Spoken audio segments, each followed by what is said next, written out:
Let's see this question. The question is genetic code determines. तो यहाँ पर जो कॉन्सेप्ट यूज होगा दैट इज जेनेटिक कोड।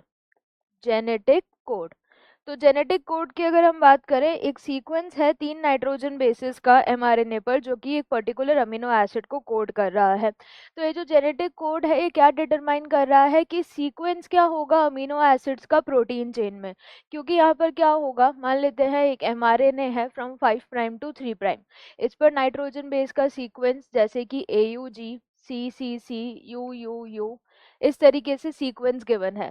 तो यहाँ पर ये कोडॉन हो गया, ये कोड करेगा कौन से अमीनो एसिड को, मीथियोनिन अमीनो एसिड को।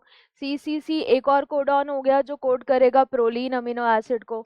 एंड UUU जो है वो कोड करेगा फिनाइल एलानिन को, फिनाइल एलानिन। तो इस तरीके से यहाँ पर जो ये सीक्वेंस है, सीक्वेंस ये किसका है, एमआरएनए का। इस एमआरएनए के सीक्वेंस से डिसाइड होगा कि ये जो प्रोटीन होगा, इस प्रोटीन में अमीनो एसिड्स का सीक्वेंस क्या होगा। पहले कौन सा अमीनो एसिड आएगा, बाद में कौन सा आएगा, तो ये सब डिपेंड कर रहा है इस जेनेटिक कोड पर। सो जेनेटिक कोड डिटरमाइन करेगा सीक्वेंस की, अमीनो एसिड्स का सीक्वेंस क्या है प्रोटीन चेन में, ये बिल्कुल सही है। वेरिएशन से उसका कोई रिलेशन नहीं है। कॉन्स्टेंसी ऑफ मॉर्फोलॉजिकल ट्रेट की मॉर्फोलॉजिकल कैरेक्टर्स कांस्टेंट है, उससे भी कोई जेनेटिक कोड का रिलेशन नहीं। एंड स्ट्रक्चरल पैटर्न भी नहीं, यानी morphological patterns. So mainly correct answer क्या हो जाएगा, ऑप्शन ए।